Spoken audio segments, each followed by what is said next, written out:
ప్రసన్నవదనం ధ్యాయేత్ సర్వవిఘ్నోపశాంతయేత్. గురుర్బ్రహ్మా గురుర్విష్ణుః గురుర్దేవో మహేశ్వరః. గురుః సాక్షాత్ పరం బ్రహ్మ తస్మై శ్రీ గురవై నమః. వాగర్థావివ సంపృక్తౌ వాగర్థ ప్రతిపత్తయే జగతః పితరౌ వందే పార్వతీ పరమేశ్వరౌ. హరి ఓం. పరమేశ్వర స్వరూపమైన సభకి నమస్కారం. అన్నపూర్ణాని మనకి భగవతి యొక్క స్వరూపాల్లో అత్యంత ప్రధానమైనటువంటి స్వరూపం.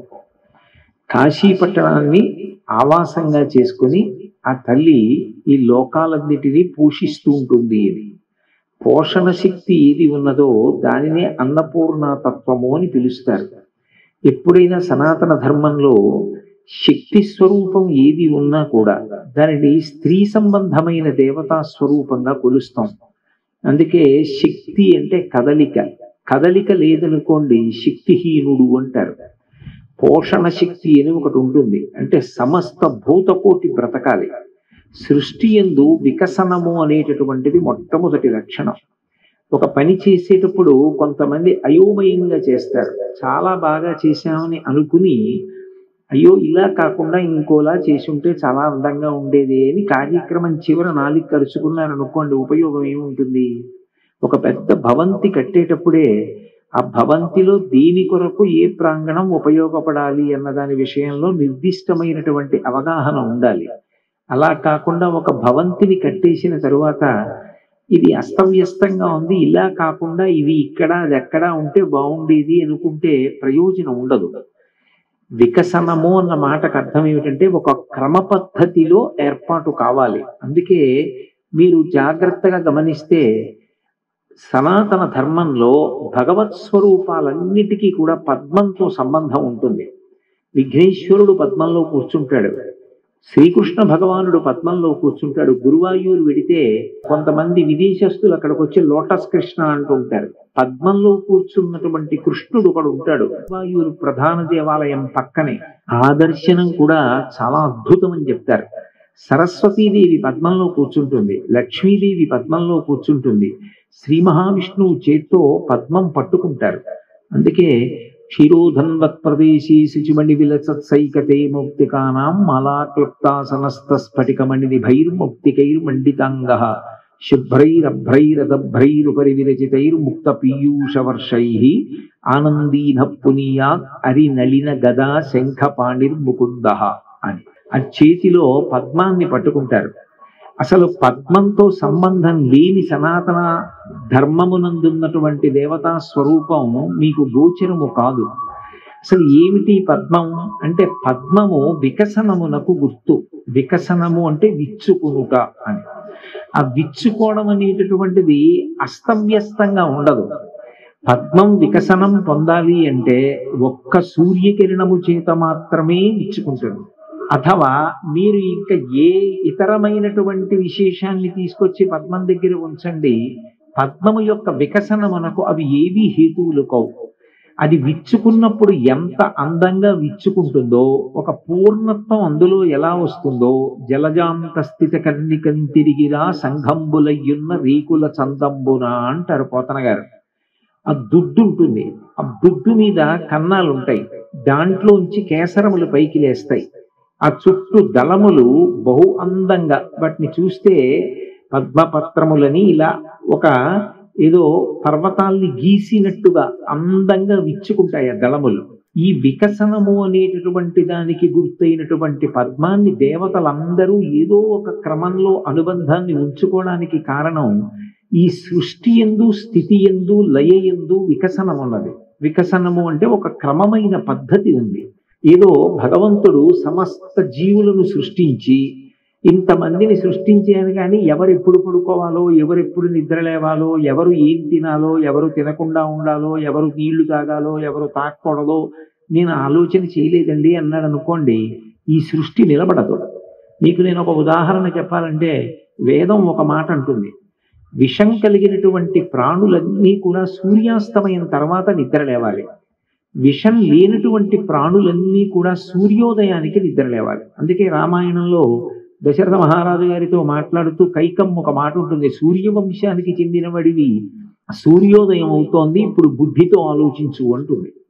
ఆ సూర్యోదయం అనేటటువంటిది విషం లేనటువంటి ప్రాణుల యొక్క హృదయ జృంభణ మనకు కారణం. అందుకే తిక్కన గారు భారతం చేస్తూ ఆ సూర్యోదయం అయ్యేటప్పటికీ వికసనము కలుగుతుంది అని నీరజాకరములు నిష్టయి చేసిన భవ్య తపంబు ఫలమనంగా దినసముఖాకినందిత చక్రయుగ్మకంబులయనురాగంపు బ్రూవనంగా హరిహర బ్రహ్మ మహానుభావంబులొక్కటింకా గగరగిన గట్టి అనగా అతుల వేదత్రయ లతికాచయము పెనుగొందన్ పుట్టిడి మూల కందమనగా అఖిల జగముల కందెరయగుచు జన సమాజ కరపుట హృదయ సరోజములకు ముకుళనంబును జృంభణంబును నచ్చి భానుబింబంబు పూర్వాద్రిపై విలింగి అంటారు. అందులో ఆయన వికసన శక్తిని కీర్తించారు.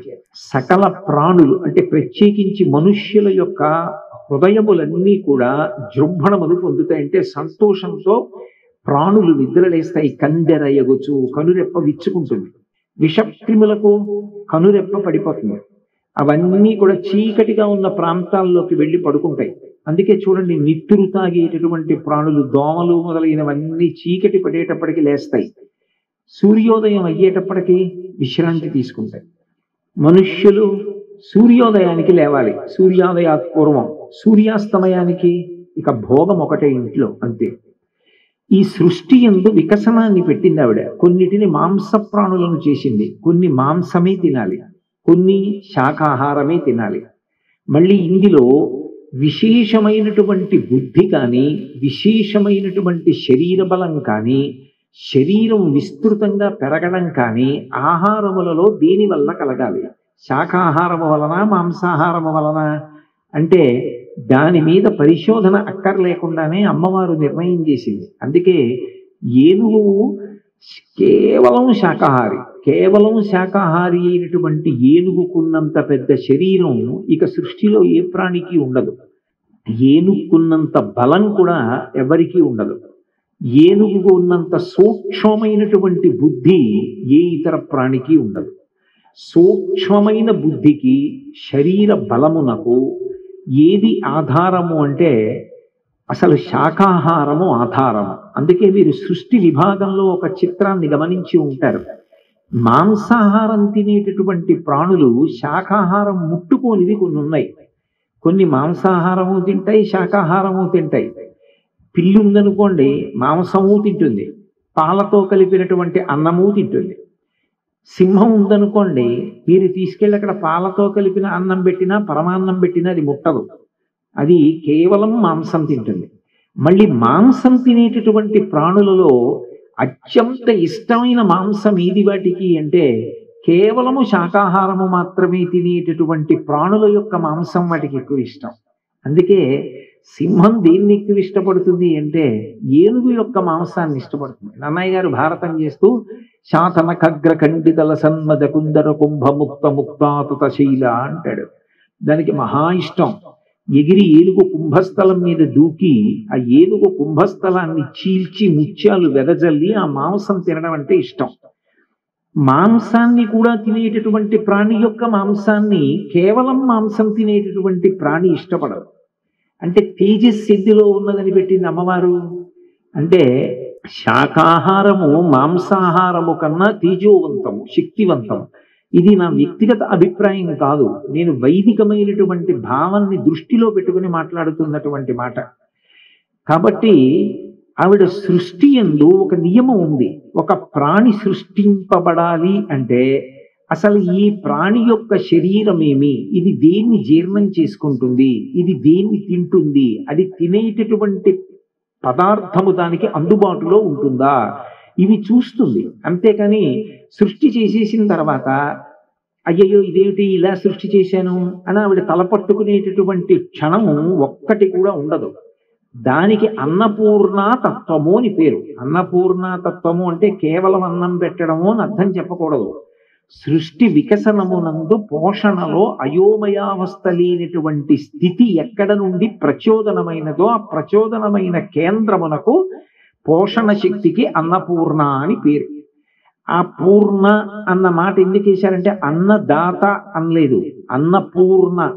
పూర్ణ, పుష్కళ వీళ్ళిద్దరూ అయ్యప్ప స్వామికి భార్యలుగా చెప్పబడతారు. ఎప్పుడైనా భార్య అన్న, శక్తి స్వరూపము అన్న, అది ఒక ప్రత్యేకమైనటువంటి శక్తి ప్రచోదనం చేసేటటువంటి రూపానికి ప్రాతినిధ్యం వహిస్తుంది. అందుకే ఎప్పుడైనా సరే పురుషుడు అని చెప్పబడేటటువంటి స్వామి రూపం ఏది ఉంటుందో అది ఆయన చేసేటటువంటి కర్తవ్యతానిష్టని ఆవిష్కరిస్తుంది. బ్రహ్మగారు అని నేను అన్నాను అనుకోండి, సృష్టికర్త, ప్రాణులను సృజిస్తాడు ఆయన. ఇన్ని ప్రాణులను సృజించాలి అంటే ఆయన ఇష్టం వచ్చినట్టు సృజించకూడదు, దానికి ఒక ఆధారం ఉంటుంది. ఒక పని చేశాము అంటే ఇది ఎలా చేస్తున్నావు అంటే దానికి ఒక ఆధారం ఉంటుంది. ఇప్పుడు నేను అన్నపూర్ణ తత్వం గురించి మాట్లాడుతున్నాను, ఏమిటి నీకు ఆధారం? శాస్త్రం ఒక్కటే ఆధారం. శాస్త్రాన్ని ఆధారం చేసుకుని మాట్లాడాలి, కానీ నాకు ఏమనిపించిందో అవి నేను మాట్లాడకూడదు. బ్రహ్మగారు సృష్టికర్త, సృష్టి దేనిని ఆధారం చేసుకుని చెయ్యాలి? ఏది ప్రమాణం చేసుకుని? వేదాన్ని ప్రమాణం చేసుకుని. వేదములెన్ని? మూడే. యథార్థమునకు మూడే వేదములు, అందుకే వేదత్రయీ అని పేరు. శంకరాచార్యులు వారు శివానంద లహరి చేస్తూ త్రైవేద్యం హృద్యం త్రిపురహరమాద్యం త్రినయనం అంటారు. త్రైవేద్యం మూడే వేదములు. కానీ మంత్రముల యొక్క స్వరభాగాన్ని అనుసరించి 4గా వ్యాస భగవానుడు విభాగం చేశాడు కలియుగంలో ఆయుర్దాయాన్ని దృష్టిలో పెట్టుకుని. రుక్కు యజ్జు సామ అథర్వణ అని 4 వేదాలు. ఇప్పుడు ఈ 4 వేదములు పరిపూర్ణముగా తెలిసున్నవాడైతే తప్ప సృష్టిని నిర్వహించలేడు. అందుకే ఆయన 4 ముఖాలతో వేదం చెప్తూ 4 వేదాలు చెప్తూ సృష్టి చేస్తూ ఉంటాడు. పుష్కళ వాక్చతురత్వము తలలో ఉన్నది వాగ్రూపంలో ఒక క్రమ పద్ధతిలో బయటికి వచ్చేటట్టుగా లోపల శక్తి ప్రచోదనము చెయ్యాలి అంటే అది ప్రవాహ రూపంలో రావాలి. ఉన్నటువంటి ఆలోచన, లోపల ఉన్న జ్ఞానము ప్రవాహంగా కదిలి వాగ్రూపంలో బయటికి రావాలి. ఇప్పుడు ఆ ప్రవాహానికి అంతిమ ప్రయోజనం అది ఆకాశంలో శబ్దగుణకంగా మారి మీ చెవులలోంచి లోపలికి ప్రవేశించి మీ బుద్ధి స్థానాన్ని కదిపి నాకు తెలిసున్నది మీకు తెలిసున్నది కావాలి. నేను దిగిపోయేటప్పటికి సభాపతికి ఏం తెలుసో సభకి కూడా అదే తెలిసి ఉండాలి. అలా జరగాలి అంటే ఆ ప్రవాహమునకు సరస్వతి అని పేరు. అందుకే సరస్వతి బయటికి కనపడదు, లోపల ఉంటుంది ఈ ప్రవాహం. నీళ్లు పోశాననుకోండి కనపడతాయి, కానీ సరస్వతి నాలోంచి ప్రవహించింది మీలోకి చేరుకుంటోంది. ఎక్కడ కనపడింది? కనపడదు. అందుకే శంకరుడు గళంతి శంభో తచ్చరిత శరిత కిల్బిషరజో దళంతి ధీకుల్యాస్వర్ణిషు పతంతి విజయతాం దిశంతి సంసార భ్రమణ పరితాపోపశమనం వసంతి మచ్చేతో హృదభువి శివానందలహరి అంటారు. ఇప్పుడు ఈ ప్రవాహమునకు సరస్వతి అని పేరు. సరస్వతి ప్రవాహం పైకి కనపడదు. అందుకే త్రివేణి సంగమం దగ్గరికి వెళ్ళారనుకోండి, గంగ తెల్లగా యమున నల్లగా కనపడతాయి. సరస్వతి ఏదండి అన్నారనుకోండి, ఎర్రగా ఉంటుందండి, అంతర్వాహిని అంటారు. లోపల ప్రవహిస్తోంది, పైకి కనపడదంటారు. సరస్వతి పైకి కనపడదు, లోపలి ప్రవాహం. కానీ సరస్వతి నదిగా ఆవిర్భవించి హిమాలయాల్లో ప్రవహిస్తుంది. ఎర్రటి నీరు అంటారు. ఎరుపు మార్పునకు సంకేతం. సరస్వతీ కటాక్షం వస్తే అంతకుముందు ఒకలా ఉన్నవాడు తర్వాత ఒకలా మారతాడు. అంతకుముందు ఆయన పట్టభద్రుడు కాడు, చదువుకున్నాడు. ఇప్పుడు ఆయన బ్యాచులర్ ఆఫ్ ఆర్ట్స్, ఒక పట్టభద్రుడు అయ్యాడు.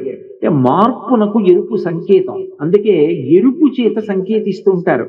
అన్ని మార్పులకు ప్రధానమైన మార్పు అయినటువంటి ఆ ప్రచోదనాన్ని ఇవ్వగలిగినటువంటి ఆదిశక్తి గురించి ఎప్పుడు చెప్పినా ఆమె రంగుని మాత్రం ఎరుపుగానే చెప్తారు. కామాక్షి నిజానికి నలుపు, పార్వతి నలుపు, కాళిక నలుపు, సరస్వతి తెలుపు, లక్ష్మి ఒక్కటే ఎరుపు. అయినా అమ్మవారి గురించి చెప్పవలసి వస్తే అరుణాం కరుణాం అని సింధూరారుణ విగ్రహాం త్రినయనాం మాణిక్య మౌలి స్ఫుర తారానాయక శేఖరాం ఎరుపని చెప్తారు. ఎందుకని? మార్పు. శక్తి లేదు, శక్తి వచ్చింది, ఇప్పుడు శక్తివంతుడు అయ్యాడు, మార్పు. ఇంతకుముందు చదువు లేదు, చదువు వచ్చింది, మార్పు. ఇంతకుముందు సంస్కారం లేదు, ఇప్పుడు సంస్కారం వచ్చింది, మార్పు. ఇంతకుముందు యజ్ఞోపవీతం లేదు, ఇప్పుడు ఉపనయనం అయింది, ద్విజుడు అయ్యాడు, మార్పు. ఈ మార్పు ఎక్కడ ఉన్నా ఉన్నతి వైపుకి వెడితే అది ఎరుపు. అది అమ్మవారిగా సంకేతిస్తారు. ఈ అమ్మవారిగా సంకేతించినప్పుడు లోకమునందు 6 వికారములు ఉంటాయి. 6 వికారములతో పాటుగానే మనని బాధ పెట్టేటటువంటివి కొన్ని కూడా ఉంటాయి. ఈ బాధ పెట్టేటటువంటివి ఏవి ఉన్నాయో అందులో ఒకదానికి ఆకలి అని తెలుగులో అంటాం. సంస్కృతంలో అయితే క్షుత్ అంటారు. సంస్కృత భాషలో పదప్రయోగమునందు ఉచ్చారణ యందు ఒక మర్యాద ఉంటుంది. క్ష అన్న శబ్దాన్ని నేను ప్రయోగించాను అనుకోండి, నేను క్షతో ఏదైనా మాట చెప్తే అది అంత తేలిక విషయం కాదు అని గుర్తు. క్షతో ఏది మొదలుపెట్టినా సరే అందులో ఏదో చాలా గొప్ప విశేషం ఉంది అని గుర్తు. క్షితి అన్నాను అనుకోండి, క్షితి అంటే భూమి. భూమిలా ఉండడం అంత తేలిక విషయం కాదు. ఎందుకంటే నిరంతరము అవమానమునకు గురయ్యేది ఏది అంటే భూమే. నేను నడవాలి, కాళ్ళతో తన్నాలి. నేను మూత్ర విసర్జన చెయ్యాలి, భూమి మీద చెయ్యాలి. నేను మల విసర్జన చెయ్యాలి, భూమి మీద చెయ్యాలి. అకస్మాత్తుగా ఉమ్మి వెయ్యాలి, భూమి మీద వెయ్యాలి. కూర్చోవాలి, భూమి మీద కూర్చోవాలి. చిట్ట చివర శరీరం పడిపోయింది, భూమిలో కలిసిపోవాలి. ఇంతమందికి అన్నం పెట్టడం ఆవిడే పెట్టాలి. ఇల్లు కట్టుకోవాలి, భూమి మీద గొయ్యి తీసి శంకుస్థాపన చెయ్యాలి. మనకి అన్నం కావాలి, దున్నాలి, నాగేటి చాలు పెట్టి ఆవిడ గుండెల మీద గీత గీయాలి. ఇన్ని చేసినా ఆవిడ ఓర్పుతో అలాగే ఉంటుంది. అందరూ పూజ చేసి నిద్రలేస్తూనే అమ్మవారికి క్షమాపణ చెప్పి లేస్తున్నారా? లేవరు. అయినా ఆవిడ ఓర్పుతో సహిస్తుంది. ఇలా ఉండడం చాలా కష్టం. అందుకే క్షితి, క్షమ, ఓర్పు అంత తేలిక విషయం కాదు.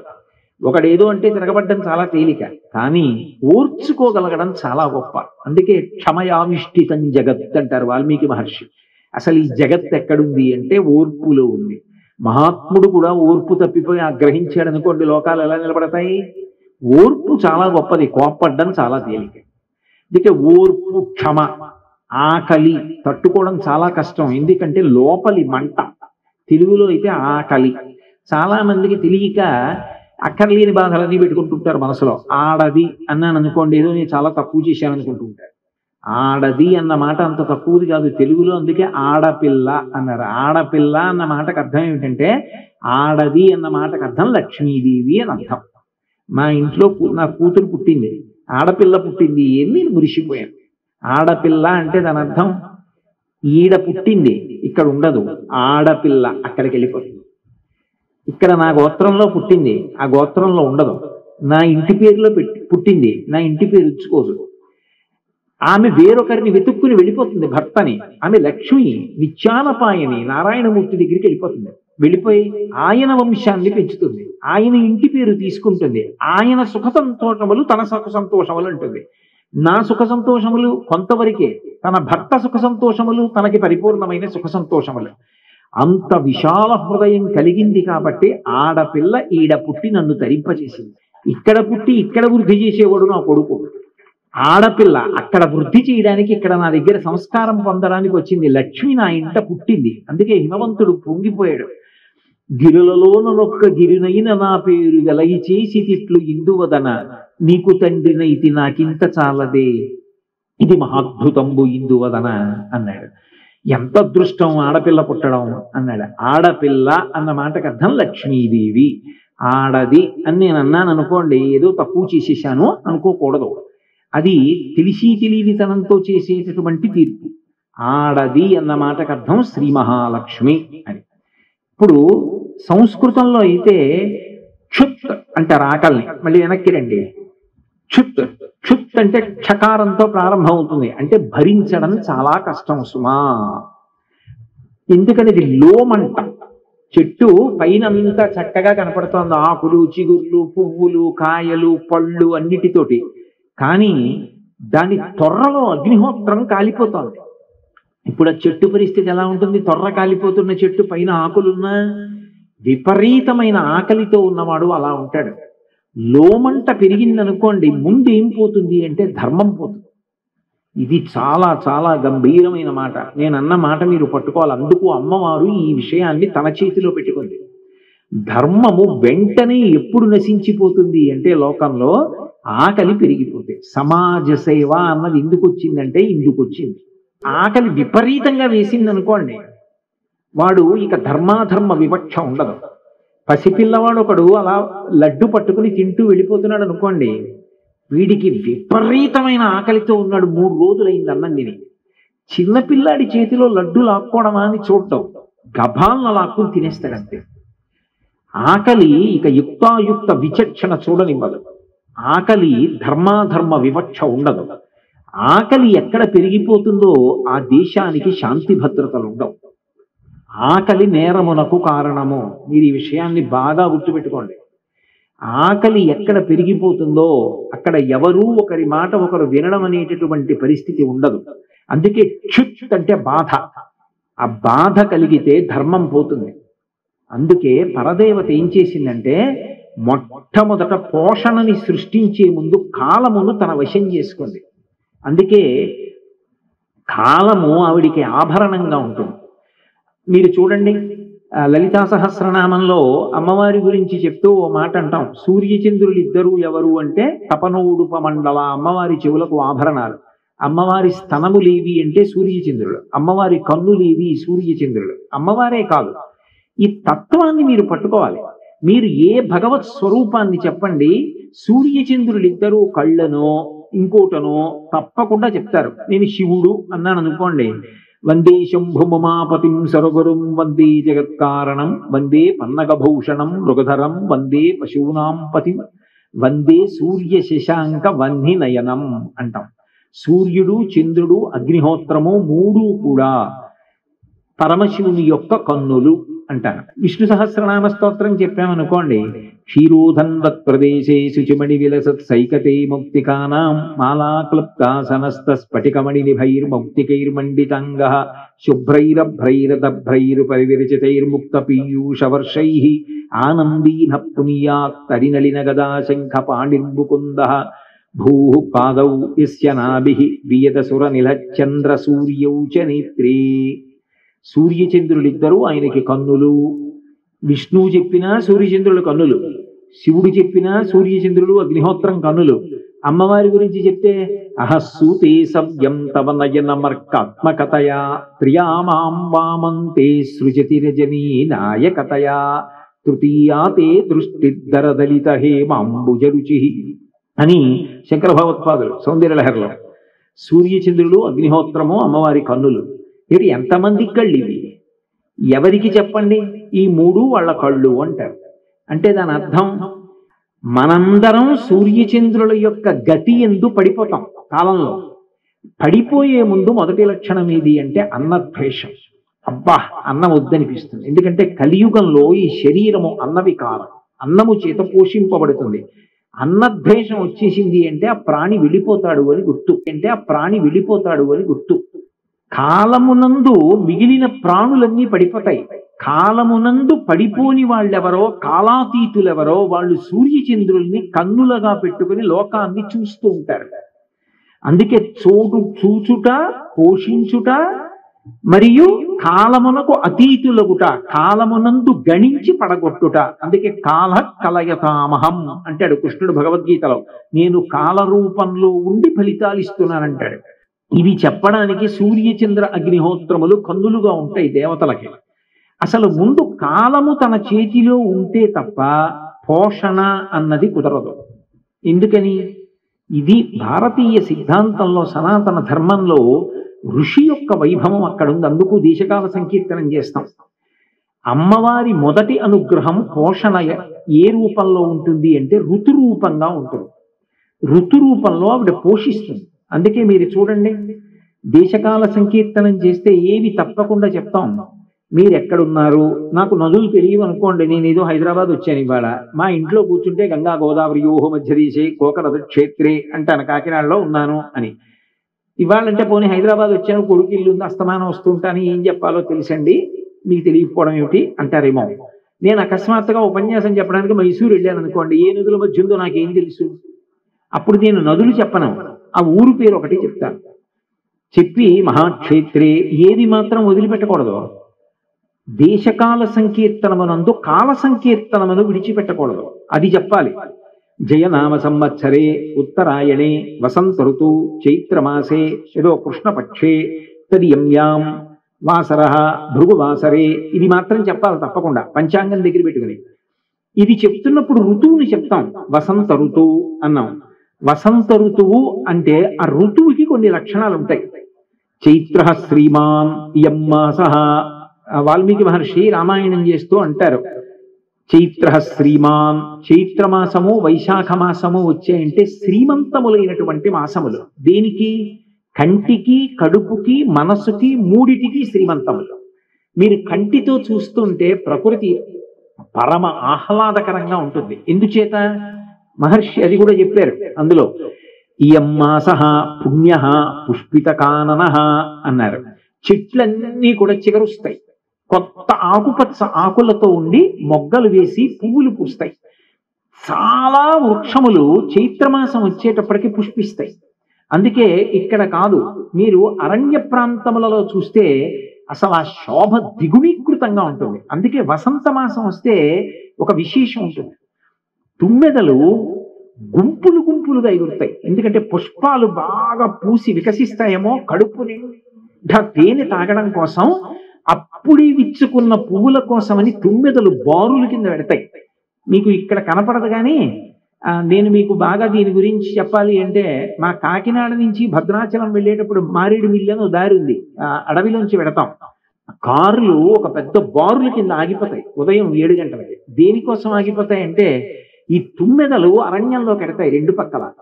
ఎక్కడ చూడండి పువ్వులు వికసించి ఉంటాయి.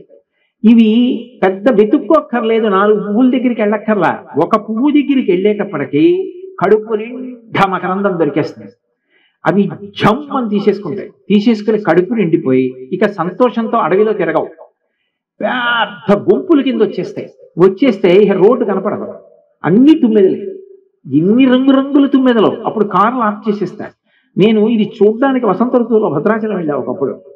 వెళితే కారు ఆఫ్ చేసుకున్నాం. ఆఫ్ చేసి చూసాం, అబ్బో అసలు ఆ అందం నేను నోటితో చెప్పడం నా వల్ల అయ్యే పని కాదు. అది భూమి ఆకాశములు నిండిపోయాయి అన్నట్టుగా ఉంటుంది. కారు తప్ప మీరు కూర్చున్నారు అని, కారు తప్ప లోపల ఇంకా బయట ఏం కనపడదు. తుమ్మెదలు అన్ని కొద్దిగా, అంటే ఎక్కువ తీస్తే లోపలికి వస్తాయి, కొద్దిగా తీస్తే ఝంకారనాదం ఒకటే వినపడుతూ ఉంటుంది ఆ భ్రమరాలలో. అందుకే ప్రకృతి అందం అంటే ఇక్కడ కూర్చుంటే ఏం కనపడుతుంది? కనపడదు.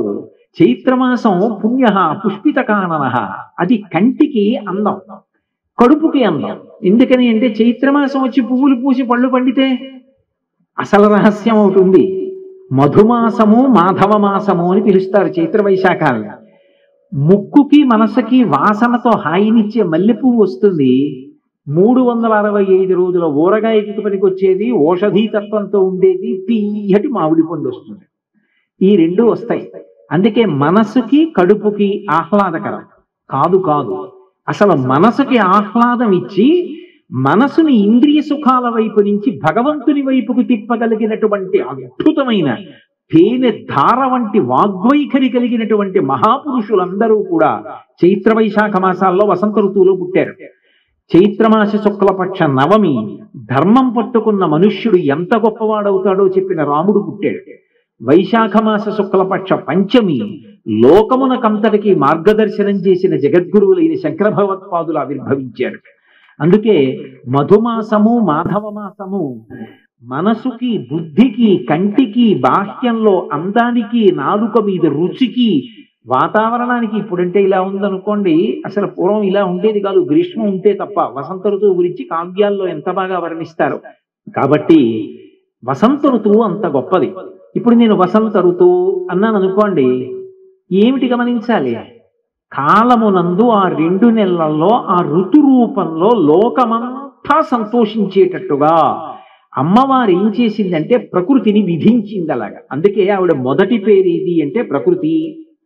ప్రకృతిం వికృతిం విద్యాం అని కదా మొదలు పెడతాం. ఆవిడ మొదటి పేరు ప్రకృతి స్వరూపిణి. అటువంటి తల్లి కాలమును ఆధారం చేసుకుని ఋతువుని సృష్టించి, ఆ ఋతువుని ఆధారం చేసుకుని పోషణ శక్తిని ప్రారంభం చేసింది. ఇది అన్నపూర్ణ తత్వంలో మొదటి లక్షణం.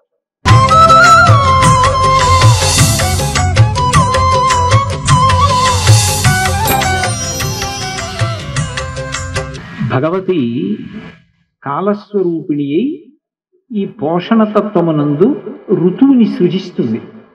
ఋతువుల వలన లోకము పోషింపబడ్డం కానీ, లోకములు నిలబడడం కానీ, లోకములు లయమవడం కానీ జరుగుతూ ఉంటుంది. అందుకే 12 నెలలు 6 ఋతువులుగా విభాగం అవుతాయి.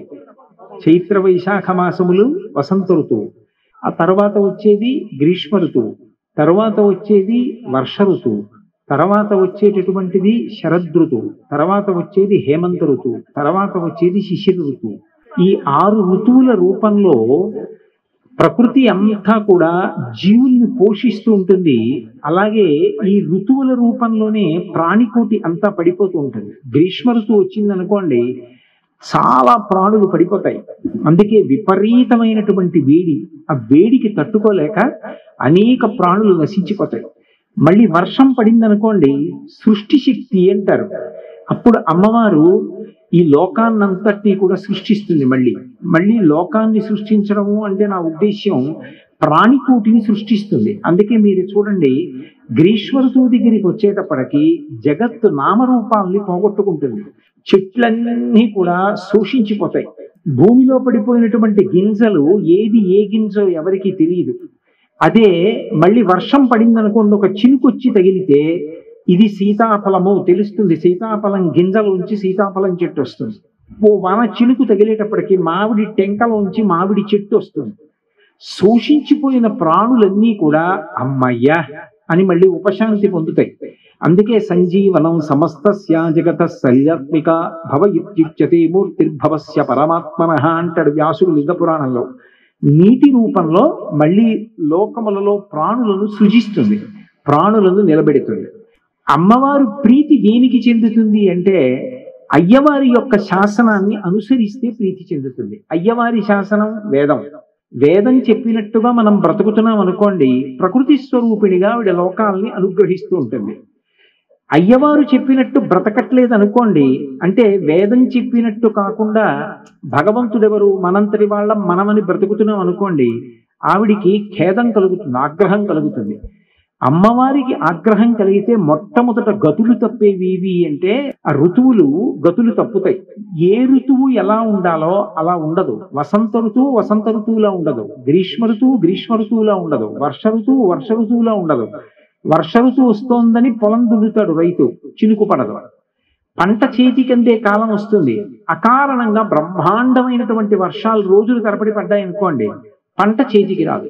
వైదికమైనటువంటి జీవనమునందు భంగపాటు కలిగి లోకంలో భక్తి తగ్గిపోయి కృతజ్ఞతతో మనుష్యులు ప్రవర్తిస్తే అప్పుడు వాళ్ళకి బుద్ధి చెప్పడానికి మళ్ళీ ఋతువుల యొక్క ధర్మం తప్పేటట్టుగా, అందుకే ఋతు ధర్మం అంటారు. ఏ ఋతువుకి ఆ ధర్మం ఉంటుంది.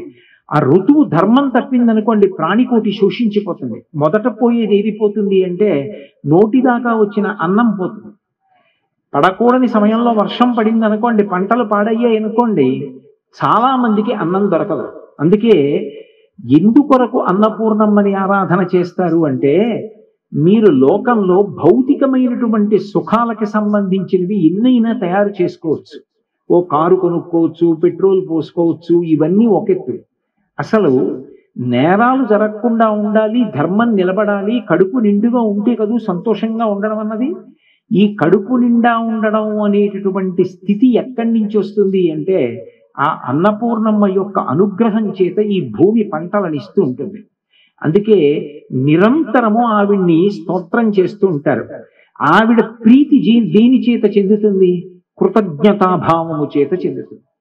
అందుకే అన్నపూర్ణమ్మ యొక్క అనుగ్రహానికి కారణం ఏది అంటే ఆయనని తలుచుకోవడం, ఆయన్ని స్మరించాలి. ఒకసారి అన్నం తింటున్నాను అనుకోండి, నేను అహం వైశ్వానరో భూత్వా ప్రాణినాం దేహమాశ్రిత ప్రాణాపాన సమాయుక్తం పచామ్యన్నం చతుర్విధం అని ఒక నమస్కారం చేశాను. ఇంకొంచెం అధికారం ఉన్నవాడైతే ఏదో హవిస్సు 5 మాటలు నాలుక మీద పెట్టి పంటికి తగలకుండా పుచ్చుకుని నీతి అన్నాన్ని మింగుతారు స్వాహాకారంతో. సత్యం తర్తేన పరిశించామి అని పగటిపూట అయితే నీళ్లు తిప్పాలి, రాత్రి అయితే ఋతం త్వా సత్యేన పరిశించామి అని అడగాలి.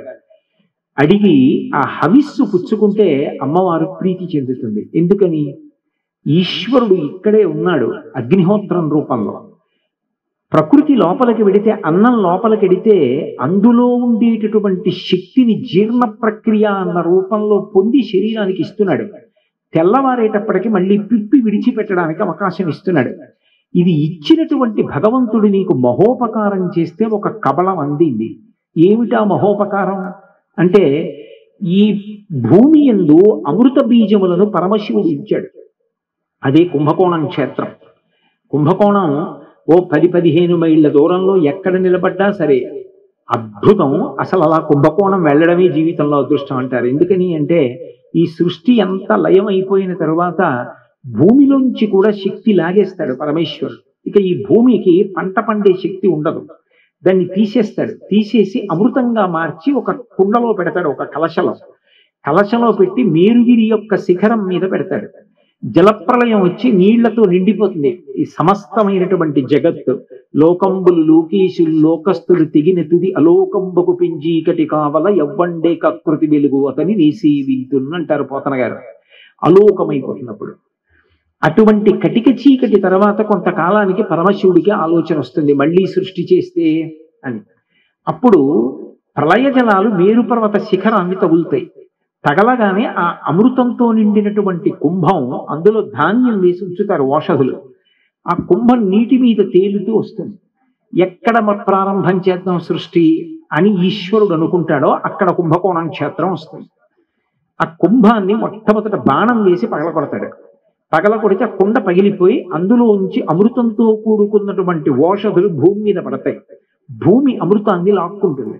లాక్కుంటే ఓషధికి భూమికి 2 లక్షణాలు లభిస్తాయి. అందుకే వేదంలో ఓ మాట చెప్తారు, భూమి నుంచి మృత్తికని తీసినప్పుడు అశ్వక్రాంతే రథక్రాంతే విష్ణుక్రాంతే వసుంధర అని పిలుస్తారు. ఈ భూమికి ఐశ్వర్యం ఎక్కడి నుంచి వస్తోందంటే, ఇంత పంట ఎందుకు పండుతోందంటే అశ్వక్రాంతే గుర్రాలు తొక్కడం వల్ల వస్తుంది. అది అమ్మవారు పెట్టిన శక్తి. అందుకే అశ్వపూర్వాం రథమధ్యాం హస్తినాద ప్రబోధినీం అని శ్రీ సూక్తం. అశ్వక్రాంతే రథక్రాంతే, రథముల యొక్క చక్రములు భూమి మీద వెళ్ళినటువంటి కారణం చేత వస్తుంది. రథచక్రములు అంటే నా ఉద్దేశ్యం గుర్రాలు ఎద్దులు మొదలైనటువంటి లాగిన బళ్ళ యొక్క చక్రములు. భూమికి అటువంటి వాహనముల చక్రములు తగిలితే భూమి సమృద్ధమవుతుంది, ఐశ్వర్యం పెరుగుతుంది. విష్ణుక్రాంతే, భూమి ఇంత శక్తిని ఎందుకు పొందింది అంటే వామనమూర్తిగా ఒకప్పుడు తన పాదము చేత ఆక్రమించాడు విష్ణు. అందుకని వసుంధర, భూమి యందు సమస్త ఐశ్వర్యములు నిండిపోయాయి. ఓ కారు కొనుక్కోవాలి, ఇనుము భూమిలోంచి వస్తుంది. పెట్రోల్ కొట్టించుకోవాలి, భూమిలోంచి వస్తుంది. ఇల్లు కట్టుకోవాలి, ఇల్లు కట్టుకోవడానికి కావలసిన కలప భూమిలోంచి చెట్లు పుడతాయి. మీరు ఏ ఐశ్వర్యం అడగండి భూమి ఇస్తుంది. అందుకే భూమికి వసుంధర అని పేరు. ఈ వసుంధర అన్న పేరు ఈ 3 కారణముల చేత ద్విగుణీకృతమవుతూ ఉంటుంది, పెరుగుతూ ఉంటుంది.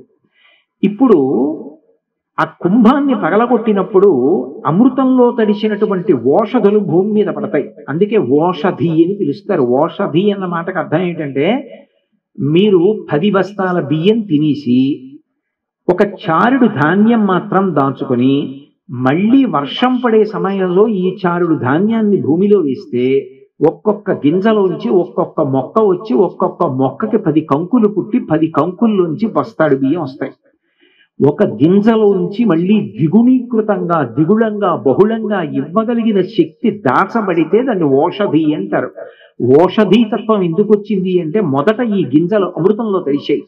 ఎప్పుడు తడిశాయంటే పరమశివుడు ఒక కుండలో అమృతం పోసి ఓషధులను ఉంచాడు. దాన్ని ఆయనే బాణం వేసి పగలగొడతాడు. పగలగొట్టినప్పుడు కుండ 2 ముక్కలై ఆ అమృతము ఓషధులు భూమిలోకి వెళ్ళి పంట ప్రారంభం అవుతుంది. ఇది వికసనం. ప్రాణి కన్నా ముందు ఆహారాన్ని సృష్టిస్తాడు. అప్పుడు తన భార్యకి ఇస్తాడు శక్తి. ప్రజలలో ఆకలిని కనిపెట్టగలిగిన శక్తి, అన్నం పెట్టగలిగిన శక్తి నీకు ఇస్తున్నానన్నాడు. ఎందుకని అంటే అది స్త్రీకి స్వభావం. భార్యాభర్తలు ఇద్దరూ కూర్చుని మాట్లాడుకుంటున్నారు అనుకోండి, పిల్లాడు ఎక్కడో అరిచాడు అనుకోండి, అమ్మ ఎక్కడో పిల్లాడు అరుస్తున్నాడండి అంటది. నీ మొహం ఎప్పుడు అలాగే అంటా ఉంటాడు భర్త. ఆవిడ పరిగెత్తుకెళ్ళి చూస్తుంది, నిజమే వాడు అమ్మా అని అరుస్తాడు. ఆకలేస్తోంది పిల్లాడికి అని ఎవరు కనిపెడతారంటే అమ్మ కనిపెడుతుంది. కాదు వాడు పాల కోసం కాదు, వాడికి చెవిలో చీమ ఏదో దూరింది అని ఎవరు నేర్పారు? అమ్మ కనిపెడుతుంది. తన చీర తిరిపెట్టి మెల్లిగా చెవిలో తిప్పి చీమ తీసేస్తుంది. అమ్మ యందు ఆ అన్నపూర్ణ తత్వం ఉంచాడు. అందుకే మొదట ఎవరి యందు ఉంచాడు అంటే పార్వతీదేవి యందు ఉంచాడు. అందుకే ఎప్పుడూ ఆవిడే అన్నపూర్ణ. అటువంటి తల్లికి అన్నపూర్ణ తత్వం ఇచ్చి ఈ సృష్టిలో మొట్టమొదట ఈ శక్తిని నేను పెట్టాను అని చెప్పడానికి బద్దలైన కుండ లింగ రూపాన్ని పొందుతుంది. అందుకే కుంభము లింగ రూపాన్ని పొందింది కాబట్టి కుంభకోణం. అందుకే అక్కడ ఉన్న శివలింగం కుండ రూపంలో ఉంటుంది. దానికి అభిషేకం ఉండదు. ఆ పునుగు నూనె పోస్తారంతే, జలాలతో అభిషేకం ఉండదు కుంభకోణంలో ఇప్పటికీ. అలా కుంభకోణం ఒక్కొక్క సృష్టి కాలమునందు ఒక్కొక్క చోట ఏర్పడుతూ ఉంటుంది. ఇప్పుడు సమస్త ప్రాణులకు అన్నం పెట్టవలసి వస్తే ఆకలి మారి మారి వేస్తుంటుంది. ఊర్మి అంటారు, అందుకే ఆకలి. ఆకలి, దాహము, జర, మరణము, శోకము, మోహము ఆరిటిని ఊర్ములు అంటారు. ఊర్మి అంటే ఇప్పుడు ఆగుతుంది, మళ్ళీ కాసేపాకు వస్తుంది. భూమి అంగుళం పెరగదు, ఇంతే ఉంటుంది. ఇంతే ఉన్న భూమిలోంచి ఇంతమంది ప్రాణులకు అన్నం రావాలి. అలా వచ్చేటట్టుగా ఇస్తున్నటువంటి శక్తిని మానసిక నేత్రంతో దర్శనం చేసి ఆరాధించడం అన్నది సనాతన ధర్మంలో భారతీయుల యొక్క గొప్పతనం. అందుకే అన్నం పెట్టడం అనేటటువంటిది ఈ ధర్మంలో అంత గొప్ప విశేషమైంది.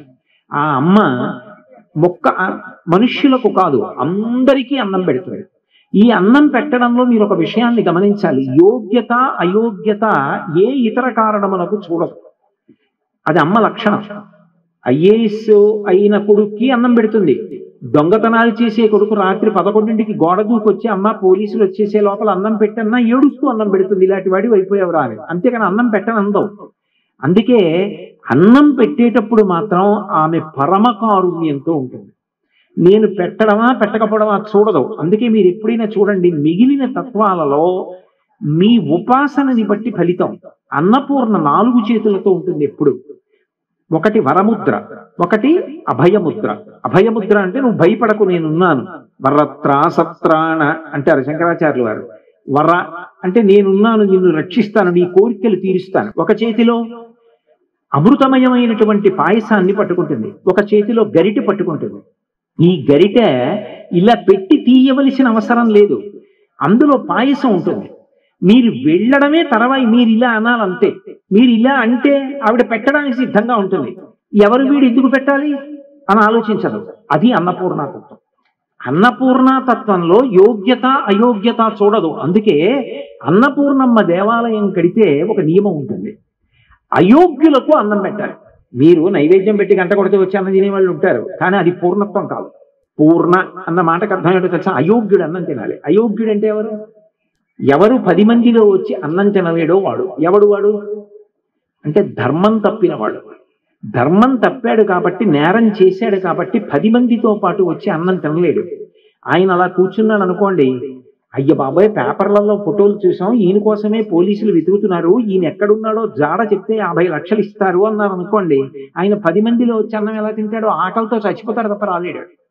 అందుకే అన్నపూర్ణ క్షేత్రాల్లో ఏం చేస్తారంటే రాత్రి 10 గంటలకి అన్నాన్ని, మిగిలిన మధుర పదార్థాలని అన్నిటినీ తీసుకెళ్లి దొంగల కోసం అని చెప్పి ప్రత్యేకంగా దొంగలు తిరిగే ప్రదేశంలో పెడతారు.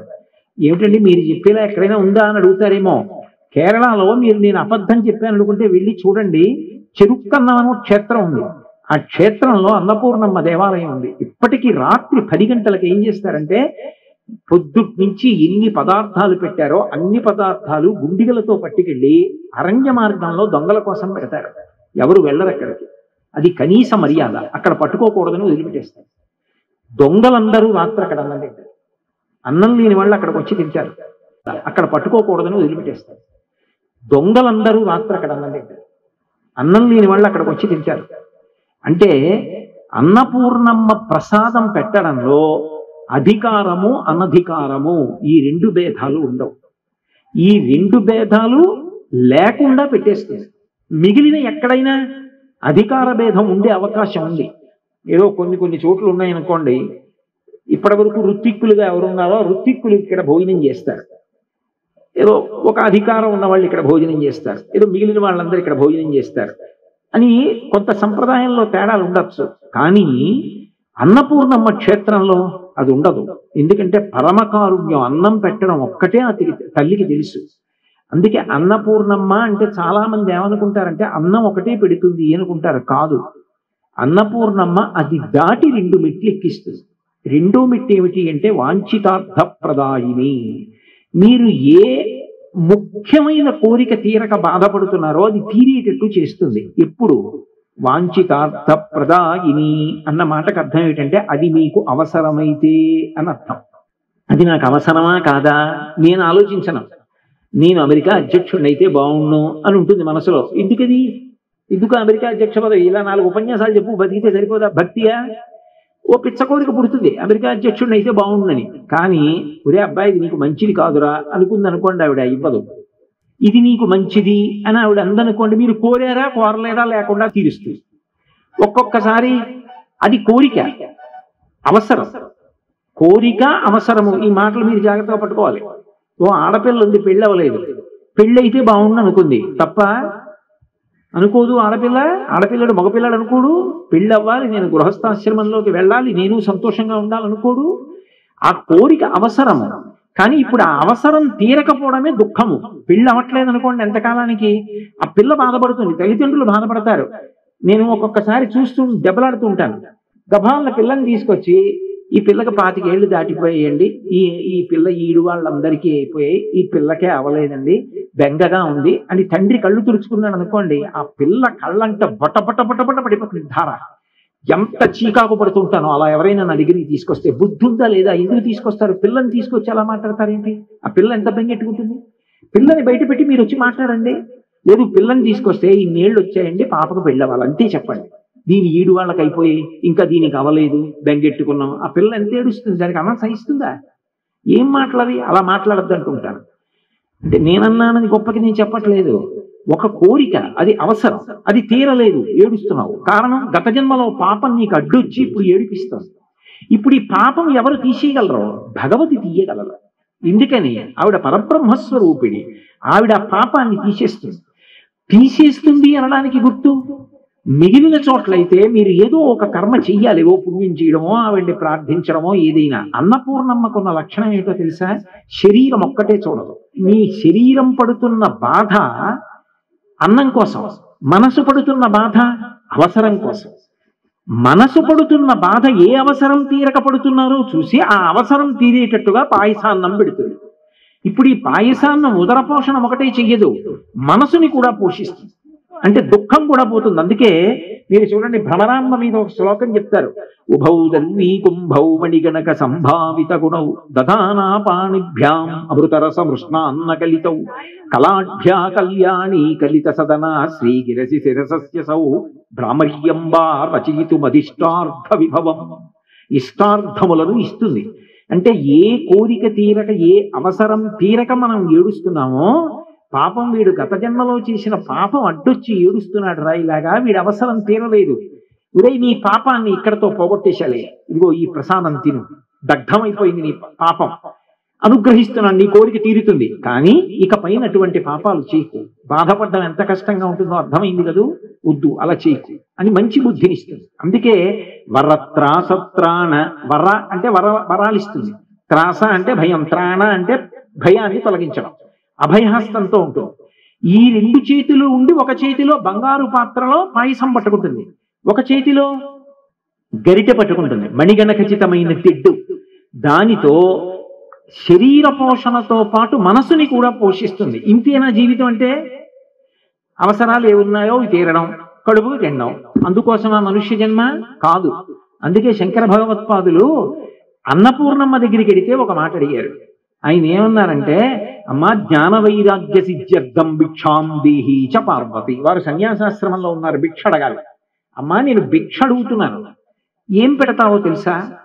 శరీరం ఒక్కటే కాదమ్మా, ఈ శరీరం నాకు ఎందుకు వచ్చింది? దీనితో పుణ్యకర్మ చెయ్యాలి, దీనితో శాస్త్రం చదవాలి, దీనితో గురువుగారి పాదాలు పట్టుకోవాలి. నిరంతరము పుణ్యకర్మలు ఏ కోరిక లేకుండా చేసినటువంటి కారణం చేత ప్రీతి పొందినటువంటి భగవంతుని యొక్క నిర్హేతుక కృపాకటాక్ష వీక్షణముల వలన నాకు చిత్తశుద్ధి కలగాలి. ఆ చిత్తశుద్ధి కారణంగా నాకు వైరాగ్యము కలగాలి. ఆ వైరాగ్యము వలన జ్ఞానము కలగాలి. జ్ఞానము వలన మళ్లీ పుట్టవలసిన అవసరం లేని పునరావృత్తి రహిత శాశ్వత శివసాయుధ్య స్థితి కలగాలి. ఇలా నన్ను నువ్వు అనుగ్రహించు. అన్నం పెట్టి శరీరం ఒక్కటి మనసొకటి కాదమ్మా పోషించడం, అన్నంతో పాటు భక్తి జ్ఞాన వైరాగ్యాలు కూడా ఇయ్యి. ఏ ఇంట అన్నం తిన్నాను అంటాడు ఒక్కొక్కడు. ఆ తిన్న అన్నానికి ఉన్న శక్తి. అందుకే అమ్మా, అన్నం రూపంలో నువ్వే ఉన్నావు. ఆ అన్నం రూపంలో లోపలికి వెళ్ళినప్పుడు ఆ అన్నంలో ఉన్న సూక్ష్మధాతువు నాకు భక్తి జ్ఞాన వైరాగ్యములను ఇచ్చేటట్టుగా చేయి. భగవత్ కథాశ్రవణం చేసేటటువంటి ఉత్సుకతని కల్పించు. ఇక పోతన గారు భాగవతంలో అంటారు, అమరేంద్రాదుల కొల్సు భంగిజనులబ్జాక్షు సేవించగా విమల జ్ఞాన విరక్తి ముక్తి నొసగున్ వెయ్యేల భౌనాథ తత్కమలాధీశు కథా సుధారస నదీ కల్లోల మాలా పరిభ్రమ నిర్వానికినైన కర్ణయుగళీ పర్వంబు కాకుండునే అంటారు. ఆ భగవత్ కథాశ్రవణంలో మయమరిచిపోయి వినేటటువంటి వాళ్ళు ఉన్నారనుకోండి, మంచి ఎండాకాలంలో ఏదో పల్సటి గుట్ట పైన పందిరేసి కూర్చోబెట్టినా ఎవడో వచ్చి ఏదో చెప్తాడని ఉదయం 8 నుంచి 12 వరకు కూర్చున్నారంటే అది భక్తి. అలా కూర్చున్న వాళ్ళని అనుగ్రహించడం వారు అనుగ్రహించి తీరుతుంది. కాబట్టి ఈశ్వర కథాశ్రవణమునందు అనురక్తి నాకు కల్పించు. భద్రం కర్ణీభి శృణుయామ దేవాహ, మా చెవులకు భగవత్ కథని జుర్రుకోవడంలో సంతోషాన్ని. విమల జ్ఞాన విరక్తి ముక్తి నొసగున్ వెయ్యేల భూనాథ. అన్నపూర్ణమ్మ దగ్గర ఉండేటటువంటి ఇంకొక గొప్ప విశేషం ఏంటంటే, మీరు ఎవరు చూస్తుంది. మీరు వెళ్ళినప్పుడు మీకొక్కరికి కాదు ఆవిడ అన్నం పెట్టేది. అన్నం పెట్టే వాళ్ళకు ఓ ధర్మం ఉంటుంది, అన్నం తినేవాడికి ఓ ధర్మం ఉంటుంది. ఎందుకనంటే ధర్మం అన్నది ఎప్పుడూ విడిచిపెట్టదు. మీరు ఎక్కడ ఏ రూపంలో ఉండండి ధర్మం ఉంటుంది. బ్రహ్మచారికి ఓ ధర్మం, గృహస్థుకు ఓ ధర్మం, వానప్రస్థుకు ఓ ధర్మం, సన్యాసికి ఓ ధర్మం, పొద్దున్న ఓ ధర్మం, మధ్యాహ్నం ఓ ధర్మం, సాయంత్రం ఓ ధర్మం, రాత్రి ఓ ధర్మం, తండ్రి ముందుంటే పుత్రధర్మం, కొడుకు ముందుంటే పితృధర్మం, భార్య దగ్గర ఉంటే భర్తృధర్మం, కార్యాలయానికి వెడితే ఉద్యోగి ధర్మం, ఉపన్యాసానికి వస్తే ప్రవచనం చేసేటటువంటి ఉపన్యాసకుడి ధర్మం, కింద కూర్చుంటే వినడం శ్రోతక ధర్మం. ఎక్కడ ఎలా ఉండాలో అలా ఉండాలి. నేను మాట్లాడుతున్నాను, మీరు మాట్లాడితే ఇంకా సభకు అందమే ఉంటుంది. నేను మాట్లాడాలి, మీరు వినాలి. నేను ఇక్కడ కూర్చుని వింటాను, మీరు చెప్పండి అంటే అసహ్యంగా ఉంటుంది. ఎక్కడి ధర్మం అక్కడ ఉంటుంది. అలాగే అన్నం పెట్టే వాళ్ళకు ధర్మం ఉంది లోకంలో, అన్నం తినేవాడికి ఓ ధర్మం. అన్నం తినేవాడికి ఉండే మొదటి ధర్మం ఏమిటంటే, నేను ఈ ఊరు వచ్చాను, మీరు నన్ను భోజనానికి పిలిచారనుకోండి, అయ్యా మా ఇంటికి భోజనానికి రండి అని మొదట పిలవకూడదు. అది మొదటి ధర్మం. ఎందుకంటే మీ గురువు గారిని పిలుస్తున్నారు అనుకోండి, అయ్యా మా ఇంట్లో భోజనం చేయండి అనకూడదు. అయ్యా మా ఇంట్లో దేవతార్చన చెయ్యండి అనాలి. ఆయన అన్నం తినడం కోసం, కడుపు కోసం తినడం, దాన్ని పరిశీచనం చేసి యజ్ఞంగా తింటాడు. భగవన్నామం చెప్పుకుంటాడు. 5 సార్లు హవిస్సిస్తాడు లోపలికి. అప్పుడు ఆయన యజ్ఞం కింద తిన్నాడు కాబట్టి, అయ్యా యజ్ఞ రూపంలో తినండి, అందుకని మీరు మా ఇంట్లో యజ్ఞం చేసినట్టు దేవతార్చనకి రండి అనాలి. ఇప్పుడు మీరు మీ గురువు గారిని పిలిచి మీరొక్కరే అనకూడదు. గురువు గారిని పిలిచినప్పుడు గురువు గారిని సపరివారంగా అంత అనర్థం. అందుకే ఇప్పటికీ మర్యాద శుభలేఖ వేశారనుకోండి, బంధుమిత్ర సపరివార సమేతముగా విచ్చేసి మదర్పిత చందన తాంబూలాది సత్కారములను గ్రహించి మమ్మ ఆనందింపజేయ ప్రార్థన విందు అని సైడ్ హెడ్డింగ్ ఉండక్కర్లేదు. చందన తాంబూలాది అన్న మాటకు అర్థం ఏంటి? చందనం ఎప్పుడు ఇస్తారు? అన్నం పెట్టాక చందనం ఇస్తారు. అసలు భోజనం పెట్టి చందనం ఇవ్వలేదనుకోండి, ఆ పెళ్లి చేసినటువంటి వ్యక్తికి మర్యాద తెలియదని గుర్తు. నిజానికి చందనం తీయించాలి. నేను నా కూతురు పెళ్లికి కొన్ని వేల మంది ఈశ్వరానుగ్రహం చేత అతిథులుగా వచ్చారు. ఇన్ని వేల మంది కోసం చందనం తీయించాను. తీయించి అతిథి భోజనం చేసి వెళ్ళిపోతున్నప్పుడు ఆయనకి చందనం అలంకారం చెయ్యాలి, తాంబూలం ఇవ్వాలి. చందనం ఎప్పుడు ఇస్తారు? తీసుకునే పదార్థం తీసుకున్న తర్వాత చందనం అలంకారం చేసుకుంటారు. చందనం పెట్టేసుకున్నారనుకోండి ఇక నమస్కారం చేయరు. ఎందుకంటే అన్నం తిన్నాక మళ్ళీ పునః అరిగి స్నానం చేస్తే తప్ప నమస్కారం పుచ్చుకోరు. అందుకని తాంబూలం ఎప్పుడు ఇస్తారు? భోజనం చేసిన తర్వాత తాంబూలు ఇస్తారు. మదర్పిత చందన తాంబూలాది అంటే ఏమిటి దాని అర్థం? భోజనం పెట్టాకైనా ఇంకా మళ్ళీ విందు ఏమిటి? అందుకని ఉండదు. చందన తాంబూలాది అంటే, అయ్యా మీరు దేవతార్చన చేసి సత్కారంగా నా దగ్గర చందనం తాంబూలం పుచ్చుకుని వెళ్ళండి, మీకు చందనం రాయడం తాంబూలం ఇవ్వడే నా జన్మకి సార్థక్యం. మీరు వచ్చి ఆశీర్వచనం చేశారు మా బిడ్డని, ఇంకంతకన్నా ఏం కావాలి? నేను ఇవ్వగలిగింది ఇంతే, ఇంతకన్నా ఇవ్వలేనని సిగ్గుపడుతున్నాను అని చెప్పడానికి మదర్పిత చందన తాంబూలాది. పిలిచేటప్పుడు బంధుమిత్ర సపరివార సమేతముగా విచ్చేసి అంతే. ఎప్పుడైనా ఈ శుభలేఖ ఇప్పుడు కాదు, శివాహాపురాణంలో పార్వతీ కళ్యాణానికి వేసిన శుభలేఖ ఇది. అక్కడి నుంచి వస్తోంది మొట్టమొదటి వాళ్ళిద్దరిదే ఏదైనా.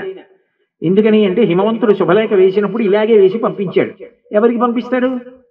హిమవంతుడికి బంధువులందరూ ఎవరు? పర్వతాలు. మీరు వచ్చేటప్పుడు బంధుమిత్ర సపరివారముగా అంటే పర్వతాలకి కూతుళ్ళెవరు? నదులు. పర్వతాలకి అల్లుళ్ళెవరు? సముద్రాలు. పర్వతాలకి కొడుకులెవరు? వనాలు. మనవలెవరు? మృగాలు. ఎలకలు పందికొక్కుల దగ్గర నుంచి అన్నీ ఉంటాయి. ఇప్పుడు అవి భూధరములు. అవి వస్తే భూమి వస్తుంది, భూమి వస్తే భూమి మీద ఉన్న ప్రాణులన్నీ పెడతాయి. అందుకే పార్వతీ కళ్యాణానికి ఎవరు వెళ్ళారంటే భూమి మీద ఉన్న వాళ్ళందరూ వెళ్ళిపోయారు. ధరణీ చక్రము వంగగా అన్నాడు శ్రీనాథుడు. భూమి వంగింది, ఇలా తిరిగింది గోళం. అప్పుడు అగస్త్యుడిని పంపించారు. అటు దేవతలు వచ్చేశారు, ఇటు సమస్త అందరూ వెళ్ళిపోయారు. అందుకని పిలిచేటప్పుడు ఒక మర్యాద ఉంటుంది. మీరు మిగిలిన దానికి ఎలా పిలవండి, పర్వాలేదు.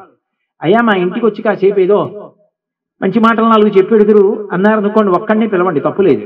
మీ ఇంట్లో ఏమైనా పెట్టడానికి పిలుస్తున్నారు అనుకోండి, అంటే మీకు బాగా అర్థం అవడానికి మళ్ళీ నేను ఆ మాట అంటున్నా, అన్నం పెడుతున్నారు అనుకోండి, ఆయనని పిలవకూడదు, ఆయన పరివారాన్ని పిలవాలి. శంకరాచార్యుల వారు అన్నపూర్ణమ్మ దగ్గరికి వెళ్ళారు, శంకరాచార్యుల వారికి ఎవరుంటారు? పరివారం, ఆయన శిష్యులు ఉంటారు. ఆయన గృహస్థాశ్రమంలో లేరు, అందుకని ఆయనకి భార్య లేదు, ఆయనకి పిల్లలు లేరు. వీళ్ళు నా వాళ్ళు అనడానికి అధికారం లేదు, ఎందుకంటే సన్యాసికి అధికారం ఎక్కడుంది? అధికారం లేదు. అందుకని శంకర నీకు పెడతానన్నాం, భిక్ష పెడతా, శంకర నీతో వచ్చిన శిష్యులకు పెడతా భిక్ష అని అమ్మవారు అంటుంది. ఆవిడ ధర్మం. శంకరాచార్యుల వారి ధర్మం అంతే, అడగాలి ఆయన. జగద్గురువులైన శంకర భగవత్పాదులు ఇంత అన్నపూర్ణమ్మ దగ్గరికి వెళ్ళి అలాగే భిక్షపుచ్చుకుని వచ్చేస్తే మనందరికీ అన్నం. మనకి తగినంత జ్ఞానం ఉందా? మీ బోంట్ల విషయం నేను ప్రస్తావించట్లేదు, నా వంటి వాడికి ఏముంది కర్మాధికారం అని నాకు అన్నం దొరకాలి.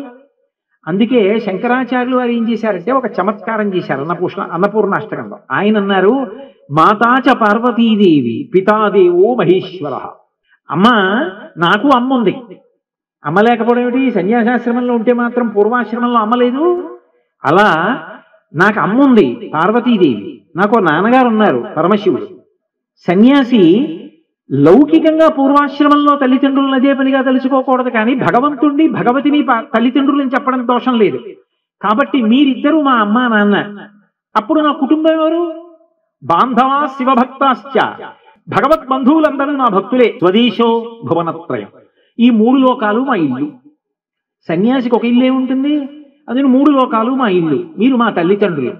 కాబట్టి ఈ లోకాలలో ఉన్న వాళ్ళందరూ నా బంధువులు. మరి మేమందరం నీ బిడ్డలం అయినప్పుడు అన్నదమ్ములం, అక్క చెల్లెళ్ళం కాదు. కాబట్టి అమ్మ అన్నం పెట్టు అన్నారు. ఇప్పుడు ఎవరికి పెట్టాలా? ఆవిడ వచ్చి అడిగిన వాడికి సపరివారంగా పెట్టాలా? శంకర భగవత్పాదులు అప్పుడు అడిగారు. ఇప్పటికీ ఆవిడ ఎందుకు పెడుతోందో తెలుసా అన్నం? ఆయన అలా అడిగి అవతార పరిసమాప్తి చేసేశారు కాబట్టి. మాట ఇచ్చింది. మాతాచ పార్వతీదేవి పితాదేవో మహేశ్వర బాంధవా శివభక్తాశ్చ స్వదేశో భువనత్రయం. శంకరాచార్యుల వారు అడిగారు, నేను మాట ఇచ్చాను కాబట్టి పెట్టవలసిందే. మేమిద్దరం ఈ సృష్టి ఎంతకాలం ఉంటుందో అంతకాలం పెడతాం. ఆ తర్వాత మళ్ళీ సృష్టి ఎప్పుడు నేను పరమేశ్వరుల్లోకి వెళ్ళిపోతానంటే అమ్మవారు. మళ్ళీ పునఃసృష్టి జరిగినప్పుడు మళ్ళీ శంకర భగవత్పాదులు వచ్చి అడగకుండా ఉంటారా? అవతారం. కాబట్టి అడగడంలో అంత గాంభీర్యం, అడగడంలో అంత చమత్కారం.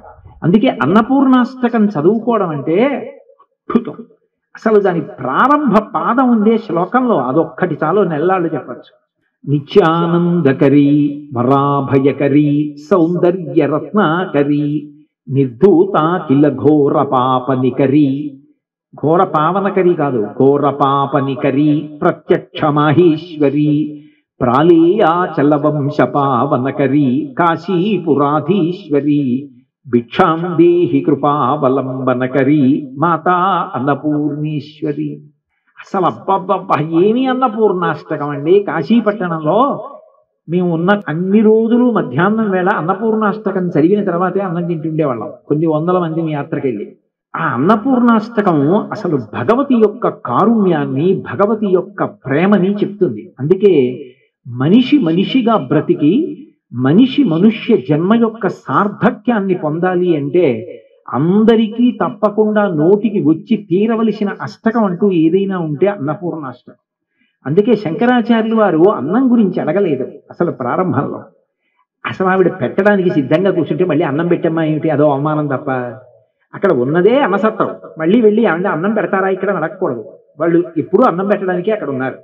అన్నపూర్ణమ్మ ఆలయం ఉంది అంటే అన్నం పెడతారు. ఏమన్నా అన్నపూర్ణమ్మ ఆలయం కదా ఇక్కడ కొంచెం అన్నం దొరుకుతుందా అని అడగకూడదు, ఏదో ఒకటి పెడతారు ఆకలితో వస్తే. కాబట్టి ఆయన ముందడిగింది ఏమిటి అంటే నిత్యానందకరీ అని మొదలుపెట్టారు. నిత్యానందమును ఇచ్చుదానా లేదా నిత్యానందమును కటాక్షించుదానా. నిత్యానందం అంటే ఆనందము అంటే ఒక్కొక్కసారి మనకి తెలియకుండానే వస్తుంది ఆనందం.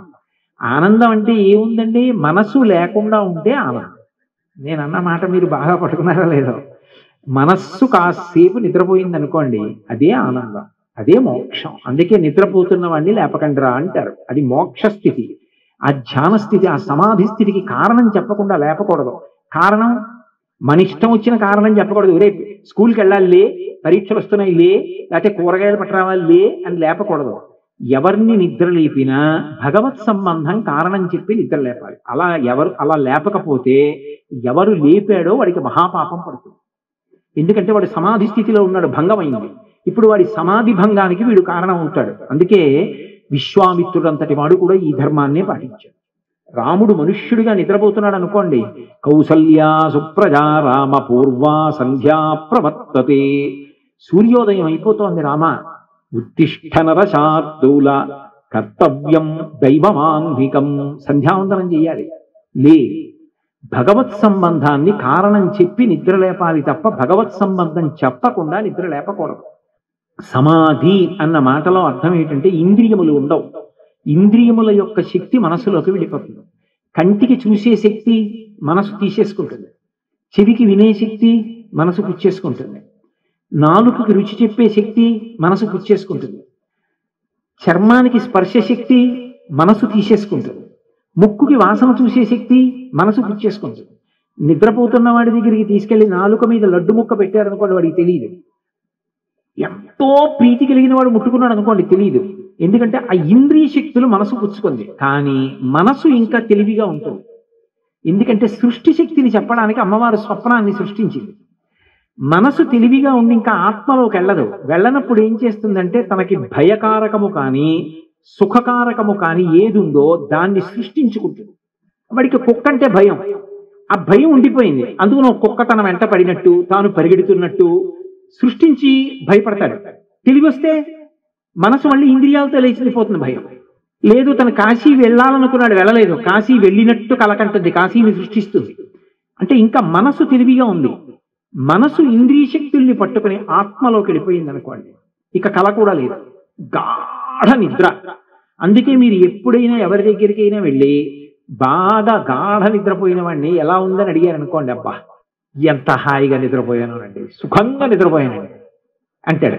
తప్ప అబ్బా చాలా దుఃఖం అండి నిద్ర, ఎంత గాఢ నిద్ర పట్టింది అనుకున్నారు, ఎంత దుఃఖం అంటారు అంటాడా ఎవడైనా? ఎవడు అండవు.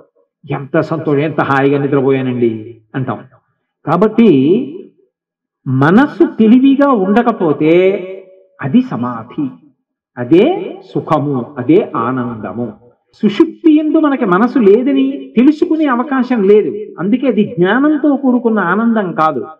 సాధన యందు మనసుని వెనక్కి తీసి ఆత్మలో పెట్టి ఒకటిగా నిలబడగలిగితే అది ఆనందం, అది మోక్షం.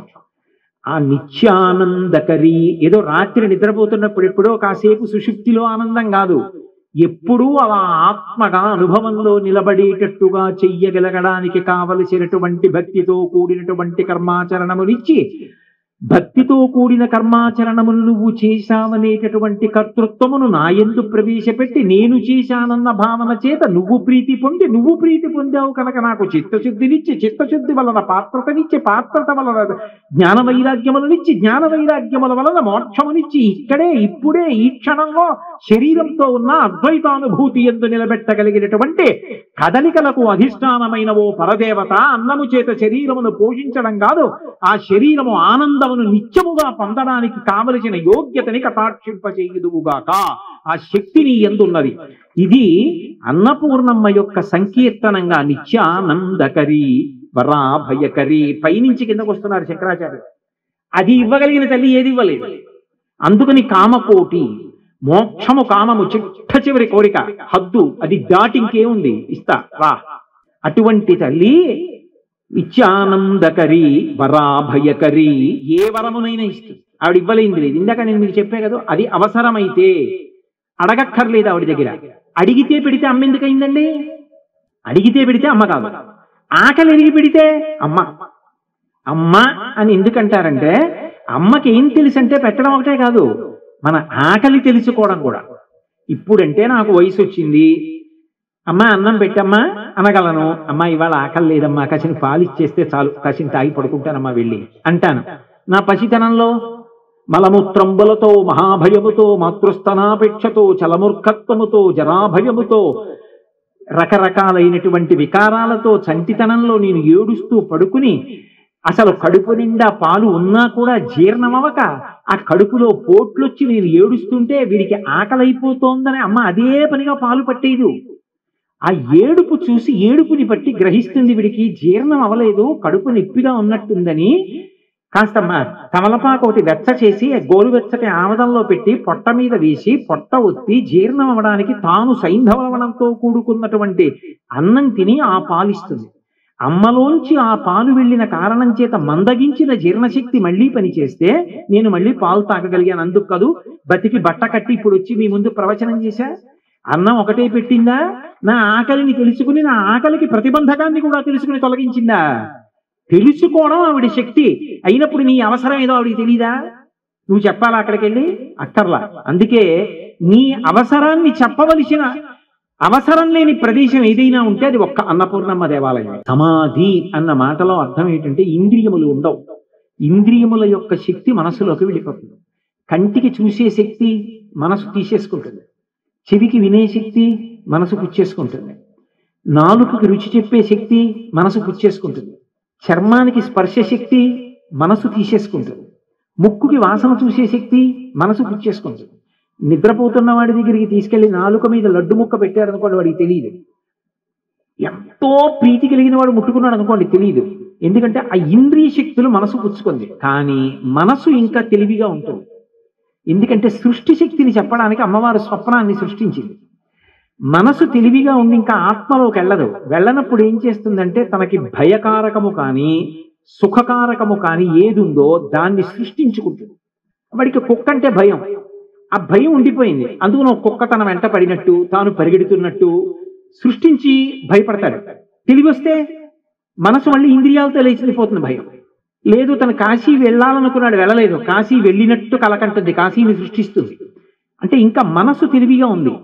మనసు ఇంద్రియ శక్తుల్ని పట్టుకుని ఆత్మలోకి వెళ్ళిపోయింది అనుకోండి, ఇక కల కూడా లేదు, గాఢ నిద్ర.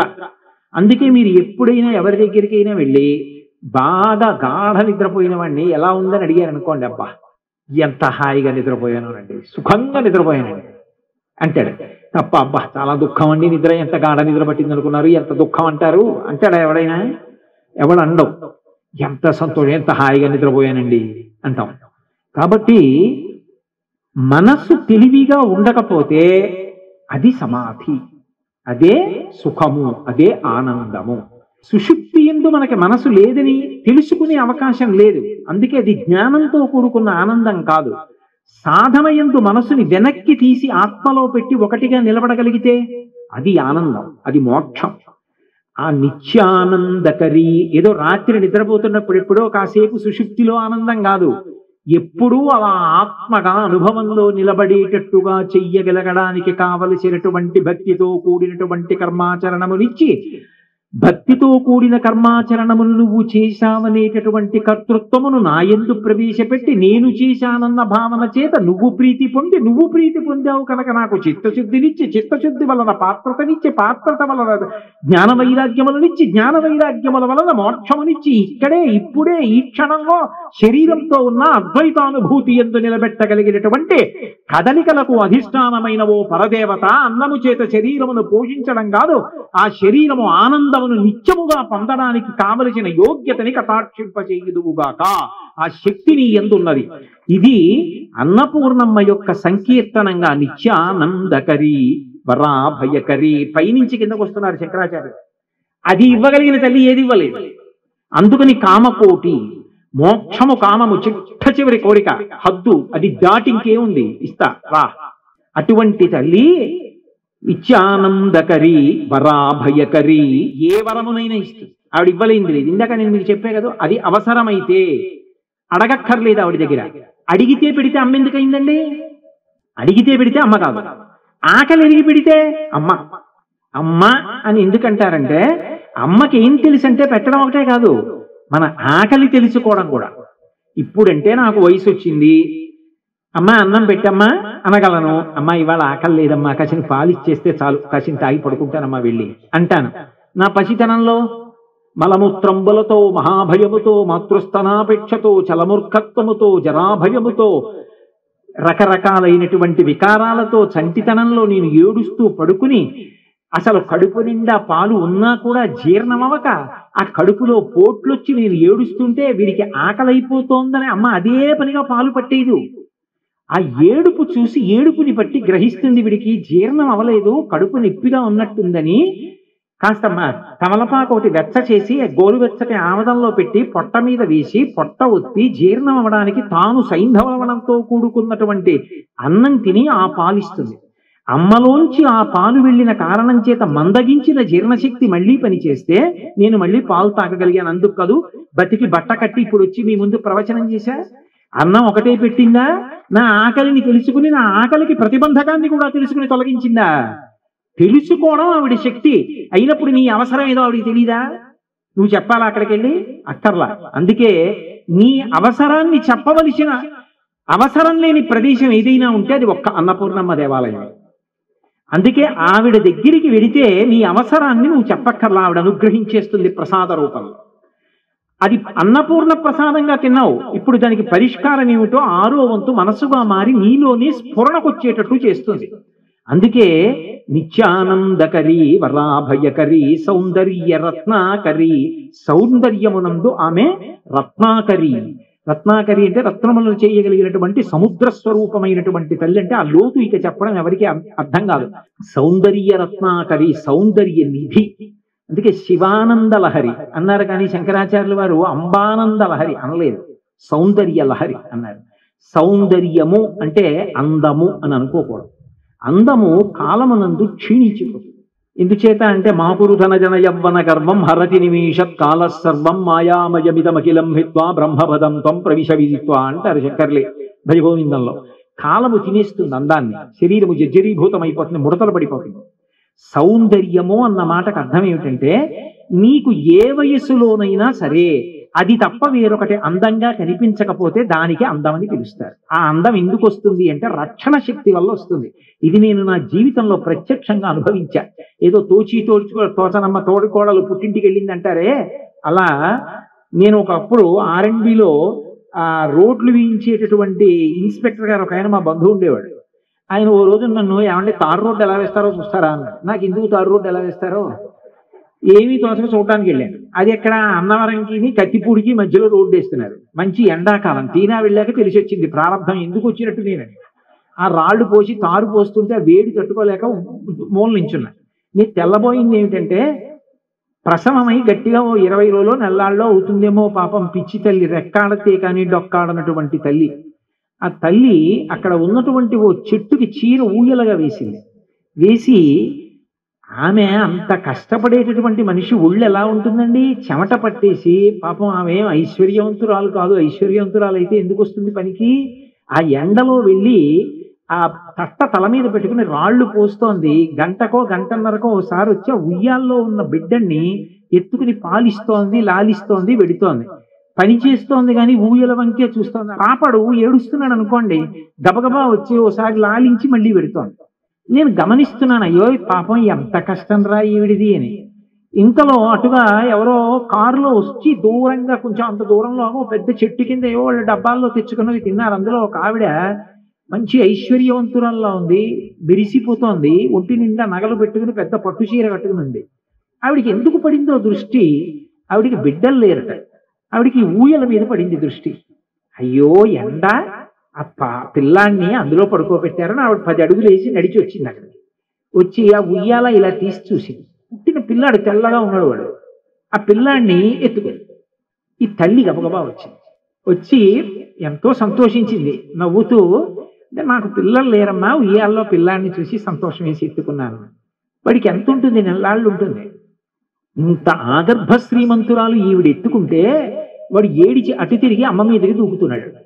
కటిక దరిద్రురాలు అంత కష్టపడితే తప్ప పాలివ్వడం చేత కానటువంటిది అని నాబోటి ధూర్తుడు అంటాడేమో, కానీ వాడికి ఆ అమ్మే ప్రీతి, అది సౌందర్యం.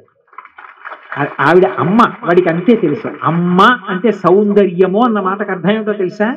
ఉన్నది అని తెలిస్తే ఊరుకోలేనిది, ఎదురుగుండా కనపడితే తప్ప తరివి తీరనిది సౌందర్యం అంటారు. ఏదో పిల్లాన్ని మేనత్తో ఎత్తుకుని అన్నం పెడుతోంది యువతల మేడ మీద, అమ్మ పేరంటానికి వెళ్ళి ఎదుటి మేడ మీద ఉంది. నాన్న ఇక్కడే ఉన్నాను తిను, ఇక్కడే ఉన్నాను తిను అంది. వాడు ఇంకా ఏడుస్తాడు అమ్మ కనపడింది అంటే. అమ్మ ఉందంటే చాలదు, అమ్మ ఉండాలి, పక్కకి రావాలి, ముట్టుకోవాలి, ఎత్తుకోవాలి, తన చేత్తో అన్నం పెట్టాలి. ఎక్కడైనా లోకంలో మా ఆవిడ కన్నా వాళ్ళ ఆవిడ బాగుంటుంది అనేటటువంటి ధూర్తుడు ఉంటాడేమో, మా అమ్మ కన్నా వాళ్ళ అమ్మ బాగుంటుందని అంటే ఎవడు. అమ్మ అంటే సౌందర్యం, పసితనంలో సౌందర్యం, పెద్దరికం రానివ్వండి సౌందర్యం, నేను ప్రత్యక్షంగా చూసా జగన్మాతని, అమ్మవారి నాకు ప్రత్యక్షమైంది. అంటే నా ఉద్దేశ్యం అమ్మవారి ప్రత్యక్షమైందంటే చూశాను అనుకుంటున్నారా? అమ్మవారు భావనారూపంగా కనపడుతుంది. వైకుంఠం క్యూ కాంప్లెక్స్ లో నేను ఒకసారి క్యూలో వెడుతుంటే ఆగర్భ శ్రీమంతురాలు పసిబిడ్డ నెత్తిని వెడుతోంది. ఆ పిల్లవాడు ఆకలేసి ఏడిచాడు. ఏడిస్తే వెంటనే ఆవిడ ఇంత క్యూలో ఇంతమంది మగవాళ్ళు చుట్టూ ఉన్నారని చూడకుండా స్తన్యం తీసి పిల్లాడి నోట్లో పెట్టి పోషించింది. ఒక ఆడది అయితే మాత్రం ఆ పసిబిడ్డ బతకాలి, తాను అలా పాలివ్వడమా అని ఆలోచించుకుంది అనుకోండి, ఆ పిల్లాడు బతుకుతాడా? ఆవిడ ఎప్పుడైతే పాలిస్తోందో అటు పొర్రపాటున కూడా తిరుగుతాడా? ఎవడైనా బుద్ధున్నవాడైతే తల ఇటు తిప్పేసుకుంటాడు. బిడ్డన్ని పోషించుకోవాలంటే ఆవిడకి కావలసింది అది మాతృత్వం, అది అమ్మవారు. అది పంది దగ్గర నుంచి మనుష్యుల వరకు ఉంటుంది. ఆ మాతృత్వం ఎక్కడుందో అక్కడే జగన్మాత ఉంది. ఇప్పుడు నాకు అమ్మవారు ప్రత్యక్షం అవలా? మీకు ప్రత్యక్షం అవలా? పసితనంలో పాలివ్వడం దగ్గర నుంచి వృద్ధాప్యంలో 90 ఏళ్ళు వచ్చేనివ్వండి, ఒళ్ళంతా ముడతలు పడిపోయి ఇలా ముడత పట్టుకుని ఇలా పైకి ఎత్తితే అలాగే ఉంటుంది చర్మం. మళ్ళీ వదిలేసి ఇలా అంటే విచ్చుకుంటుంది, గట్టిగా ఇలా అంటే పగిలిపోతుందేమో అన్నట్టుగా ఉంటుంది. అంత ముడతలు పడిపోయిన శరీరంతో పడుకున్న అమ్మ కొడుకు రాత్రి 10 గంటలకి ఏదో పని చేసి వచ్చి అన్నం తినడానికి వెడుతుంటే, ఎరా నాన్న ఇంత ఆలస్యంగా వస్తే ఆరోగ్యం ఏమవుతుందిరా, తొందరగా వచ్చి అన్నం తినరా నాయన అంటుంది ఆవిడ. వాడు భోజనానికి కూర్చున్నాడు అనుకోండి, ఆవిడ వడ్డించలా, కోడలు వడ్డిస్తుంది. వాడు చేయి కడుక్కోవడానికి లేచిన సమయాన్ని బట్టి, ఎరా అలా మెతుకులు లెక్క పెట్టి తింటే ఆరోగ్యం ఏముంటుందిరా, ఆకలి చచ్చిపోయే వేళకి 10ంటికి వచ్చావు, ఇలా వస్తే ఒరే ఒప్పుకోను సుమా, రేపటి నుంచి నువ్వు వచ్చి అన్నం తినే వరకు నేను కూర్చుంటాను, 8 ఇంటికి వచ్చి అన్నం తిను, అన్నం తినకుండా ఇలా తిరిగితే నేను ఒప్పుకోనంటుంది. పిల్లవాడు భోజనం చేసిన సమయాన్ని లెక్కలో పెట్టుకుని అమ్మ చెప్తుంది వాడు అన్నం తినలేదు కడుపు నిండారండి. 96 ఏళ్ళు రానివ్వండి అమ్మకి, ఆవిడికి స్పృహ ఉందా లేదా వదిలేయండి, కానీ అమ్మ అన్న భావనతో వెళ్ళి పక్కన కూర్చుని ఆవిడ చెయ్యి పట్టుకుంటే ఉండే సంతోషం లోకంలో ఎక్కడుందండి? అమ్మని ముట్టుకుంటే కాదు, అమ్మ కట్టి విప్పిన చీరలు బొంత కుట్టుకుని వేసుకు పడుకోండి ఎంత సంతోషంగా ఉంటుందో, అమ్మ వేసుకు వదిలిన చెప్పులు ముట్టుకోండి ఎంత సంతోషంగా ఉంటుందో. అమ్మ అన్న మాట అంత సంతోషం. అందుకేట జగన్మాత లోకంలో ఇచ్చి పుచ్చేసుకుంటూ ఉంటుంది. కొన్ని అహంకారం వచ్చిందంటే తీసేస్తుంది. ఒక్కటి మాత్రం ఆవిడ తీయాలంటే 3 ఇచ్చి కానీ ఒకటి తీసుకోదు. బిడ్డ బ్రతికుండగా తల్లి వెళ్ళిపోవాలి, అది సృష్టి ధర్మం తప్ప అమ్మ లేకపోతే నేను ఉండలేనని, అమ్మ ఉండగా పిల్లాడు వెళ్ళిపోతే అమ్మ తట్టుకోలేదు. తీయాలి అమ్మని ఎప్పుడో అప్పుడు, తప్పదు. కానీ అమ్మని తీసేస్తే వీడు అమ్మని తీసేసావా అమ్మా అని ఏడుస్తాడేమో, నేను తట్టుకోలేనా మాటని 3 అమ్మల్ని ఇచ్చి అమ్మని తీసుకుంటుంది. అందుకే ఒకటి దేశమాత, భక్తి అన్న మాట అక్కడి నుంచి వచ్చింది. బకించంద్ర చటర్జీ దేశమాత అని వందే మాతరం అని అమ్మని చూశాడు. ఇది ఋషి సంప్రదాయం ఉన్న గడ్డ. దేశమాత, అడుగు తీసి అడుగు వేస్తే నేను మా అమ్మ ఒళ్ళోనే ఉన్నాను. రెండవది గోమాత, ఎక్కడికి వెళ్ళండి గోవుకి అరటిపండు పెడితే దగ్గర కూర్చుని అమ్మ పెట్టిన అన్నం తిన్నట్టే. పుట్టినరోజు నాడు ఆవు పాలు నల్ల నువ్వులు కలిపి లోపలికి పుచ్చుకుంటే బెల్లం ముక్కతో అపమృత్యు దోషం పోతుంది. అందుకే ఆవు పాలు పుచ్చుకుంటే అమ్మ చేతి భోజనం చేసినట్టే. అయ్యో నా పుట్టినరోజుకు మా అమ్మ తొక్కుడు లడ్డు చేసి పెట్టేదే, పాపం పిచ్చి తల్లి నాకు బాగా గుర్తు. రోట్లో జంతికలు చేసి దంచి జల్లెడ పెట్టి జల్లించి ఆ పిండిని తీసుకెళ్లి పాకంలో కట్టి కంచంలో లడ్లు చేసి పెట్టి ఆరిన తర్వాత జీడిపప్పు అద్ది నా పుట్టినరోజు నాడు నాకు తలస్నానం చేయించి మొట్టమొదటి లడ్డు పెట్టేదే మా అమ్మ. ఆ అమ్మ లేదే ఈ పుట్టినరోజుకి అని నువ్వు ఏడవకురా, ఆవు పాలు పుచ్చుకో మీ అమ్మ చేతి లడ్డు తిన్నట్టు. అందుకే దేశమాతని గోమాతని, మీ అమ్మ ఎక్కడికో వెళ్ళలేదు, ఏ అమ్మైనా నాలోకే వస్తుంది. జగన్మాతని నేనున్నాను, నన్ను చూడు మీ అమ్మని చూసినట్టే. దేశమాత, గోమాత, జగన్మాత ముగ్గురినిచ్చి ఒక్క అమ్మను పుచ్చుకుంటుంది. అమ్మ అన్న మాట అంత గొప్పది. అందుకే అమ్మ అంటే రక్షణ, అమ్మ అంటే సౌందర్యం. అన్నం పెట్టడం సౌందర్యం, అందుకే సౌందర్య లహరి ప్రవాహం, అది ఆగదు. అమ్మ అంటే రక్షణ. అందుకే అమ్మ ఒక్కటే ఈ లోకంలో ఓ మాట అంటుంది. పిల్లవాడికి ఆరోగ్యం బాగులేకపోతే తండ్రి కూడా అనడా మాట, నా ఆయుర్దాయం కూడా పోసుకుని నువ్వు బతకరా నాన్న, నీకు ఇంకో లాయితే నీ బతికి ప్రయోజనం ఏమిటిరా అంట. ఇంకొకరు అనలేరా మాట, తన ఆయుర్దాయం ఇచ్చేస్తుంది అమ్మ. అటువంటి అమ్మకే తనకి పుట్టిన బిడ్డల మీద అంత ప్రేమ ఉంటే ఆ బ్రహ్మకీట జనని అయినటువంటి ఆ తల్లి ప్రేమ ఎంత ఉంటుంది. ఆ కారుణ్యము రాశీభూతమైతే అది అన్నపూర్ణ. ఆ పేరుతో పిలిచారు అంటే దయ. ఆ తల్లి దగ్గరికి వెడితే ఇక యోగ్యత అయోగ్యతలను చూడదు, అంత గొప్ప తల్లి. అటువంటి తల్లి యొక్క దేవాలయాన్ని ప్రతిష్ఠ చెయ్యాలి అని సంకల్పం చెయ్యడం, అన్నదానం చెయ్యాలని కోరుకోవడం, ఇక్కడ ఉన్నటువంటి ఆ తల్లికి జరిగినటువంటి ఆరాధన చేత, ఆమె యొక్క అనుగ్రహ విశేషం చేత ఎక్కడా ఎవ్వరూ అన్నానికి లోటు లేకుండా అందరూ సంతోషంగా కడుపు నిండా తినేటటువంటి రోజులు రావాలని, ఆకలి చావులు ఉండకూడదని, వేళ పట్టున అన్నం అందరికీ కడుపు నిండా లభించాలని, ఆ అన్నము వలన కలిగినటువంటి బలము కానీ తేజస్సు కానీ భగవంతుణ్ణి చేరుకోవడానికి, సమాజమునందు శాంతిని స్థాపించడానికి బుద్ధి ప్రచోదన శక్తిగా పరిణమించాలని కోరుకుని ఆలయాన్ని నిర్మాణం చెయ్యడానికి మీరందరూ పూనుకుని, ఏ ఒక్కరో కాకుండా భక్తులందరూ ద్రవ్యం వేసుకుని ఇంత స్థలాన్ని సేకరించి దేవాలయ నిర్మాణం చేస్తూ, నాకు దానికి తగిన అర్హత ఉన్నదా లేదా అని చూడకుండా నన్ను పిలిపించి నా చేత శంకుస్థాపన చేయించారు అంటే నా జీవితంలో నేను సంతోషించే రోజు ఇది కన్నా ఇంకోటి ఏది ఉంటుంది? బహుశః ఇవాళ నేను ఇటువంటి ఆలయానికి శంకుస్థాపన చేసినందుకు ఇంత ప్రసవ వేదన పడి, ఇంత నెత్తురు పోగొట్టుకుని వీడిని కన్నాను అని మా అమ్మ బాధపడకుండా ఏ లోకంలో ఉన్నా ఇవాళ మా అమ్మ సంతోషించి